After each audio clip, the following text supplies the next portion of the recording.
Él es especialista en temas de educación. Vamos a dividir la pantalla, por favor, para conversar con nuestro invitado. ¿Cómo está, doctor? ¿Me está escuchando? Hola, ¿cómo está? ¿Qué tal? Bueno, sí, estaba escuchando atentamente El lo debate. que decía Londra, lo que decía usted. Y ciertamente, en ocasiones, aunque uno no sepa lo que significa la palabra, es necesario preguntar al otro qué es Sí, lo que para usted significa. claro, Porque hay términos polisémicos que para una persona puede significar una cosa y para otro otras. por Por lo tanto, supuesto. hay que preguntar. Hay que preguntar. Totalmente. Así es. Así Yo es. siempre digo, doctor, no hay pregunta tonta. Tonto es el que no pregunta. Yo me he pasado la vida preguntando y he podido aprender. A Bueno, ver, usted y yo aprendimos en el mismo colegio, sí, entonces de eso me enseñaron que era importante la técnica de la pregunta. Eso es lo que yo he aprendido siempre. No se puede investigar si no se sabe preguntar. La pregunta es clave. clave. Doctor, a ver, estamos frente a un asunto que ha generado, pues, ya una serie de enfrentamientos en redes sociales. Aquí, por el muro de nosotros, está que arde. El regreso que se está planteando ya a partir del 7 de junio a un grupo de más o menos 1.300 planteles de los estudiantes a las clases presenciales y por supuesto subrayando que es voluntario y que será un regreso paulatino. ¿Qué le parece a usted, doctor? Mire, en realidad son 1.301 institución que han pedido, que han presentado un proyecto porque las han sido aprobados, mejor dicho, porque más de 5.000 instituciones, 5.089 aparentemente presentaron proyectos, pero fueron aceptados 1.301. Entonces, esos son los que van a tener la oportunidad de probar. Y hago énfasis en la palabra probar, porque en ninguna parte del mundo hemos estado preparados para esto. Estamos probando. Claro. Entonces, que sea paulatino, que sea seguro y que sea necesario de ya empezar a pensar en el retorno, por supuesto que sí. Ahora, lo que yo veo es sí, No, siga, por favor. yo veo dos o tres cosas que ciertamente puede ser asustante. Y usted ve la polarización que hay en redes, polarización que yo también he visto, con padres de familia a favor y en contra. Pero realmente aquí lo que tenemos que pensar es en el bienestar de todos los niños, que siempre son la última rueda del coche, definitivamente. Aunque digamos que los niños son la prioridad, terminamos haciendo y deshaciendo políticas que de hecho no hacen bien a los niños. Entonces, este tema ahora yo lo veo bien complicado por la polarización, aún en países mucho más, digamos, estables políticamente como Uruguay. Cuando se dio el retorno paulatino y progresivo y también de tipo voluntario, 40% de las personas de los padres de familia no enviaron a sus hijos, ¿no? Esa es una realidad evidente. Ahora En un usted, país como Uruguay. claro, ahora usted cree en todo caso, doctor, que como están las cosas tras más de un año y pico de la suspensión de las clases presenciales, sí cabe arriesgarnos a probar con ese grupo de estudiantes que sí van a ser enviados por sus padres a las clases presenciales? Mire, yo lo que creo es que esto debió ser fruto de un plan establecido de a poco. Se debió haber comenzado de manera paulatina, comenzando por los sitios donde hay menos posibilidades de contagio, como podría ser el campo, ¿no? El campo, y donde hay menos niños inclusive, y donde el famoso escuela bosque, que se ha implementado en algunos países europeos, nos haría ver si es que es posible o no, poco a poco. Yo veo un poco, es como que de sopetón, que yo me despierte, vea el Facebook y me digan que el 7 de junio hay que entrar. Realmente no es tanto así. Hay que ir de a poco, hay que ir escogiendo cuál es el modelo que cada colegio, porque ahí tenemos otro problema. Hay que pensar en cada institución educativa, no toda institución educativa es lo mismo. Segundo, hay que pensar en cada región y en cada barrio en el cual la escuela funciona. Hay que pensar en el modelo educativo que esa escuela implementa. Hay que pensar en la capacidad económica que la escuela tiene para proveer recursos de bioseguridad. Claro. Hay que pensar en los maestros. O sea, es una serie de cosas que de repente tiene que ser paulatino, de a poco. Doctor, entonces, presentado así de sopetón, pudiera ser asustante. Claro. A ver, doctor, estacionémonos un momentito en lo que pasa hoy día. ¿En qué afecta o en qué ha afectado los índices de aprendizaje? No soy técnico, disculpe, doctor, de los estudiantes, de niños, de jóvenes, de incluso universitarios, el hecho de haber estado más de un año con clases online. No es lo mismo, me parece, o sí. No es lo mismo. Evidentemente que no es lo mismo. Pero si algunas personas comparan con lo que ocurría en los años 60, 70, 80 con las grandes huelgas de los profesores y 6 meses de los chicos sin ir a clase, pero no es lo mismo, porque no existía tecnología en esa época. Yo pienso que cuando hablamos de aprendizaje, no podemos pensar que el niño no aprende porque está en su casa y porque está frente a una cámara. El aprendizaje es mucho más que la enseñanza. Si lo que creemos es que aprender es repetir contenidos memorísticos que el maestro da y que los libros tienen, y eso no es aprender del todo. Entonces, esta nueva modalidad o esta virtualidad que nos ha cogido de plano de sorpresa, el año pasado ya, sí facilita muchísimas cosas que se pueden aprovechar para que el estudiante aprenda, porque aprender no es lo mismo que enseñar. Si estamos acostumbrados a un modelo memorístico y enciclopédico, Jimmy, obviamente que los que creen en ese modelo van a pensar que los chicos no aprenden. Pero los que pensamos que el aprendizaje es mucho más, que tiene que ver más bien con el interés del chico por encontrar soluciones a los problemas cotidianos y aprovechar eso que está en todas partes, no solo en la naturaleza, sino aún en la web, entonces el asunto cambia. Entonces hay posiciones diametralmente opuestas, que creen en un modelo memorístico para lo cual es necesario tener un profesor que te esté persiguiendo y un libro que te esté diciendo, a lo que creemos que aprender está en todo, en la naturaleza, y que hay que aprovechar eso para que los padres ayuden. Por ejemplo, en la casa, los niños aprenden a valorar lo que tienen, a valorar el amor de la familia, a mejorar su capacidad para ayudar en la casa, a buscar información por sí solos. Es decir, hay cosas que son negativas, pero hay otras que se pueden aprovechar para lo positivo. Así es, doctor. ¿Qué tal? Le saluda Alondra Santiago. Me gustan sus palabras porque... ¿Cómo está? Me gustan mucho sus palabras porque aquí también hemos debatido, una vez debatimos sobre el tema de encender o no las cámaras para que aprendan más o aprendan menos, y yo siempre estoy en esta posición de que si el niño o el joven tiene interés de aprender, no importa si está en la cima de un árbol, lo va a hacer. El tema de aprenderse las cosas de memorias puede ser un poco conflictivo. Yo soy la del otro lado, ¿no? Pero yo recuerdo en el 2017, por ahí, cuando el Banco Mundial afirmó y hablaba sobre esta crisis de aprendizaje que podría acentuar el tema de la desigualdad social. ¿Qué pasa con todo este año que los chicos no han ido a clases presenciales, que son deficientes las clases online, que tampoco tienen internet? ¿Qué podría pasar en un futuro en el Ecuador con el tema de la desigualdad social, que está muy conectado a la educación?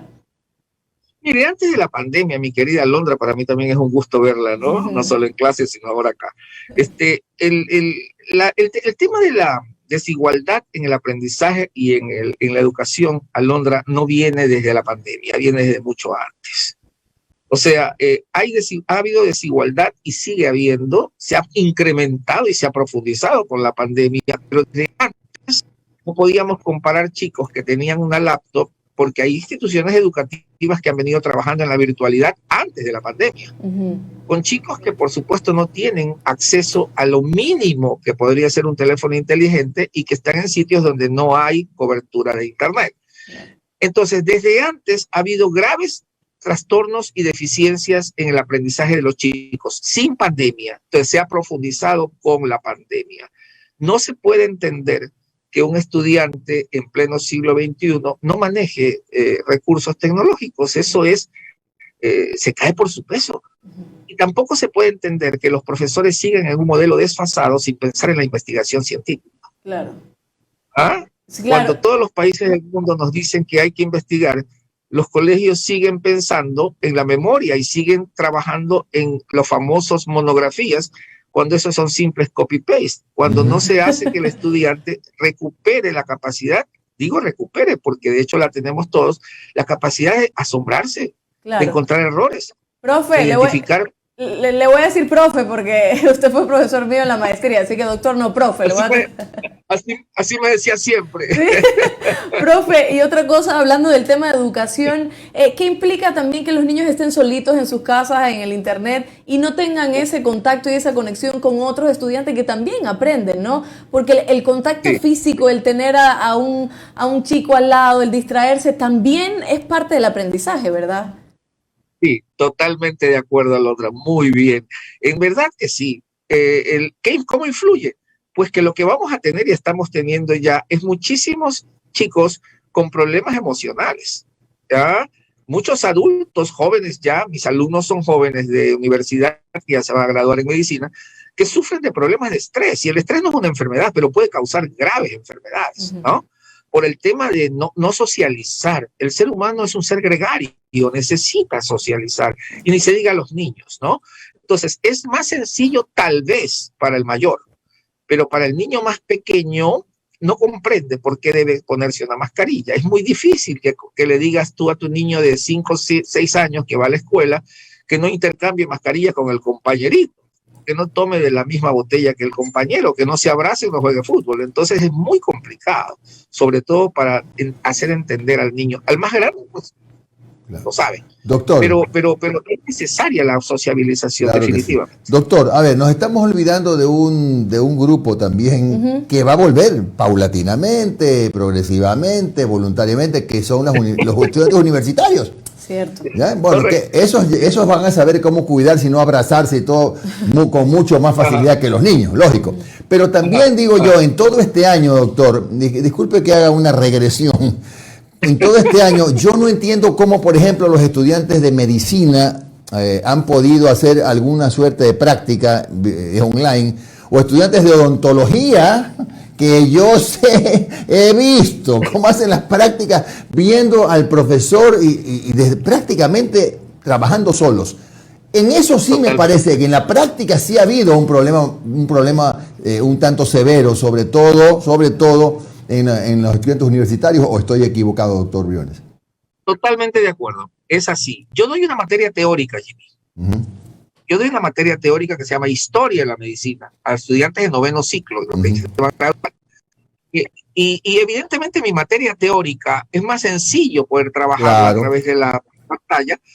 Por supuesto, los mando a estudiar, les digo, prendan la cámara, les hago preguntas, les tomo lección por la plataforma, perfecto. Pero para un estudiante que tiene que hacer una práctica de disección de una rana, imagínese, o que tiene que hacer la práctica de una microcirugía de un paciente en odontología, eso es complicadísimo, es un año que no lo están haciendo. Entonces la propuesta que yo pienso que se viene para las universidades en los próximos meses tal vez sea una suerte de híbrido, Jimmy, en el que los chicos puedan ir a recibir materias de tipo práctica, insustituibles en medicina, por ejemplo, o en odontología o en terapia física, y dejar las materias teóricas para seguir con la virtualidad. Un poco ese podría ser uno de los esquemas que se presenten para el presente, el futuro inmediato, Jimmy. Así Doctor es. Briones. Para allá, profe.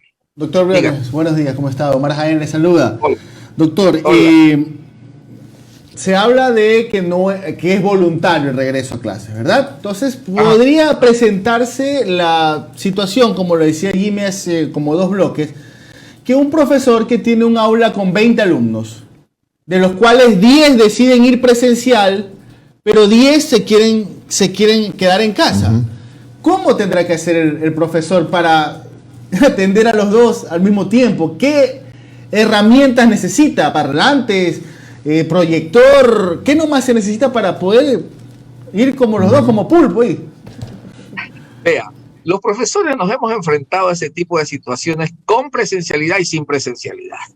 Porque en las aulas, a veces 40 niños, todo niño es un mundo, y a veces hay niños con diferencias de aprendizaje muy serias. Claro que sí. Que diga ahora que hay la virtualidad. Entonces, el profesor de ahora tiene que comprender que su trabajo de antes ha cambiado. Y así como el virus presenta variabilidad, el profesor tiene que presentar variabilidad si quiere sobrevivir.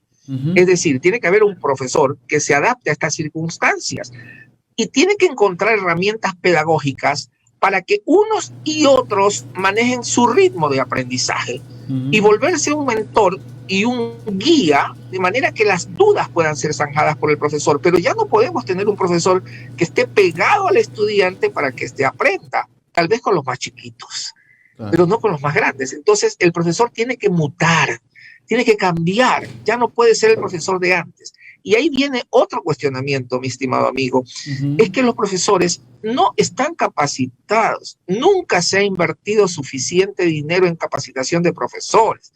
El presupuesto de la educación bordea el 2.8% del PIB del Ecuador, lo cual es una miseria comparado con lo que invierte, por ejemplo, Uruguay.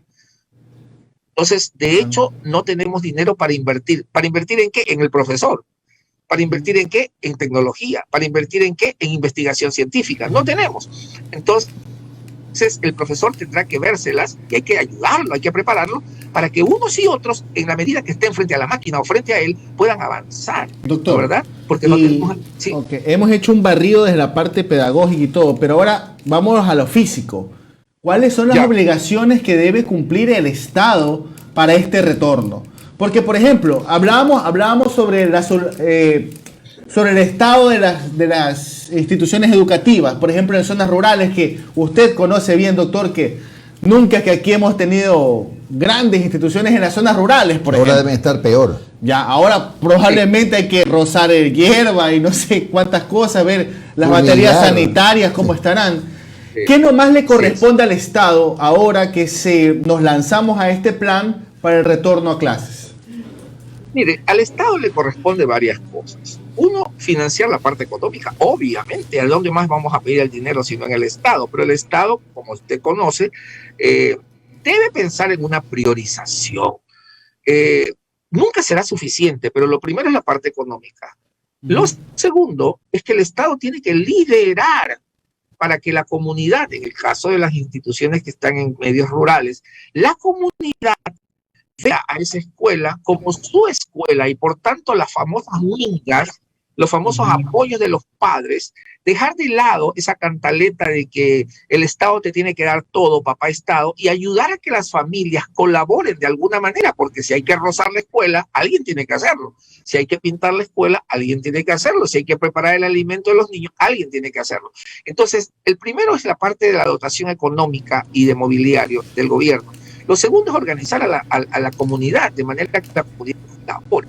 Y lo tercero es hablarnos con claridad, comunicarnos, porque uno de los problemas más serios que hhemos tenido en esta pandemia es la falta de comunicación efectiva, que nos diga no solamente las terribles consecuencias del virus, sino también que nos diga por qué usar mascarilla, insistir en por qué el distanciamiento. Es decir, no ha habido una campaña de comunicación lo suficientemente fuerte, directa, oportuna, clara, concisa y precisa, que le diga a la gente, no debes hacer esto porque estas son las consecuencias. Por lo tanto, es una tercera labor del Estado, el desarrollar una campaña de comunicación que ayude a la gente a entender por qué se le pide distanciamiento social. Doctor, justamente eso que usted dice aquí lo hemos dicho, porque se han dado en el último año diferentes campañas dispersas, en algunos casos que parecen más de promoción personal del funcionario y usted ve vallas y algunas campañas donde la estrella no es la necesidad de informarte por qué tienes que ponerte mascarilla, sino el funcionario que la financia la campaña. Y eso es un error. Debe haber una campaña nacional, ¿no es cierto? Creo que sí, es que es fundamental. Yo lo que hago ahora en mi carrera es divulgación científica. Entonces, como divulgador científico, como periodista científico, yo no puedo pensar que una campaña se tiene que hacer para favorecer el ego de un personaje cuando estamos en una pandemia y se necesita que aprendan los niños. Si no están en la escuela, si no hay un profesor que les diga lávese las manos, hay algunas escuelas donde ni siquiera hay agua y peor jabón. Entonces, de hecho, tenemos que tener una campaña, debimos haber tenido, porque ya pasó mucho tiempo, así es, desde el principio, una campaña que vaya directo a la vena, Jimmy, como decimos en medicina, directo a la vena para que haga mejor efecto que una aspirina por la boca. Entonces, de hecho, esa campaña no ha habido desde el principio de la pandemia. Entonces, nos hemos manejado entre la fake news, por un lado, y la búsqueda científica de los expertos por el otro, pero así no se hace ciencia, así no se mejora la calidad educativa y formativa y de salud de un pueblo. Bien, gracias, doctor Roberto Briones, por Gracias, estos profe. minutos de su tiempo. A que tenga usted un buen día. Hasta Igualmente, luego. Jimmy, mi abrazo. Igualmente. Cuídese mucho.